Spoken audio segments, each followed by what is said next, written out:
ओवैसी और दाऊद एक ही हैं। ओवैसी आतंकवादियों से मिला हुआ है। मेरे पास सबूत हैं। बीजेपी नेता का जोरदार हमला। लोकसभा चुनाव 2024 को लेकर सभी राजनीतिक दलों की तैयारियां जोरों पर चल रही हैं। राजनीतिक दलों के नेता एक तरफ तो वोटर्स को लुभाने में लगे हैं, तो दूसरी तरफ अपने विरोधियों को निशाने पर लेकर लगातार एक दूसरे पर बयानबाजी कर रहे हैं। इस जुबानी जंग में कई बार नेताओं के मुंह से कुछ ऐसी नई बातें निकल जाती हैं जिसे सुनकर हर कोई चौंक उठता है।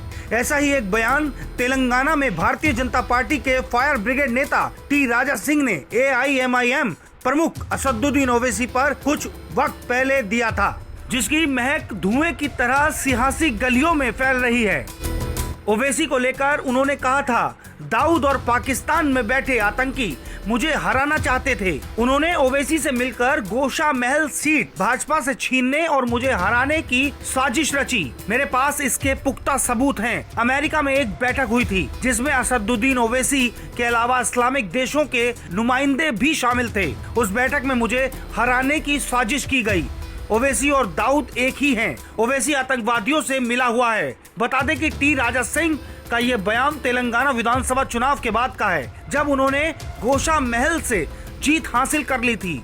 उस वक्त बीजेपी नेता ने एक इंटरव्यू के दौरान ओवैसी के खिलाफ अपना ये बयान जारी किया था, जो अब एक बार फिर खूब वायरल हो रहा है। ये कोई पहली बार नहीं है जब टी राजा सिंह ने ओवैसी पर कोई जुबानी हमला बोला हो।